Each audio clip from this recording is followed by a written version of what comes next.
வணக்கம் செம்மொழி சிற்பி நண்பர்களே. இதுவரை நம்ம சேனலை சப்ஸ்கிரைப் பண்ணாதவங்க சப்ஸ்கிரைப் பண்ணுங்கள், லைக் பண்ணுங்கள், ஷேர் பண்ணுங்கள்.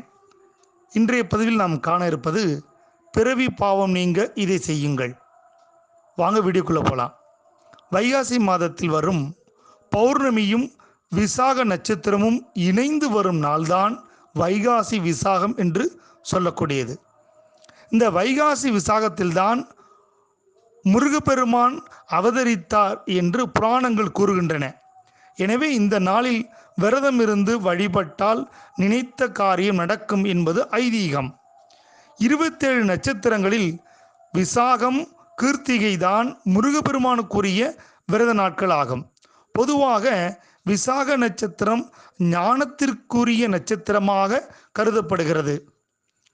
இந்த 2024ஆம் ஆண்டு வைகாசி விசாகம் என்பது மே மாதம் 22 அன்று காலை 7:47 மணிக்கு விசாக நட்சத்திரம் தொடங்கி மே மாதம் 23ஆம் தேதி காலை 9:15 மணிக்கு முடிவடைகிறது.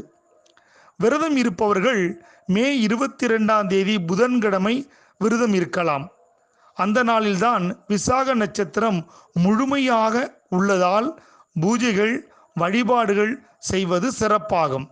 இந்த வைகாசி விசாகம் அன்று மாலை 6 மணிக்கு மேல் வீட்டில் விளக்கேற்றி முருகப்பெருமானுக்கு பிடித்த நைவேத்தியங்களை படைத்து மனமுருக வேண்டினால் நினைத்த காரியம் நிறைவேறும், செல்வம் நிலைக்கும், செல்வம் சேரும், பிரச்சனைகள் நீங்கும், மனக்குழப்பங்கள் தீரும், முற்பிறவியில் நாம் செய்த பாவங்கள் முழுமையாக நம்மை விட்டு அகலும். அத்தகைய சிறப்புக்குரிய நாள்தான் வைகாசி விசாகம். அந்த நாளில் நாம் முருகப்பெருமானை மனமுருக வேண்டி பிறவி பாவத்திலிருந்து விடுபடுவோமாக. நன்றி.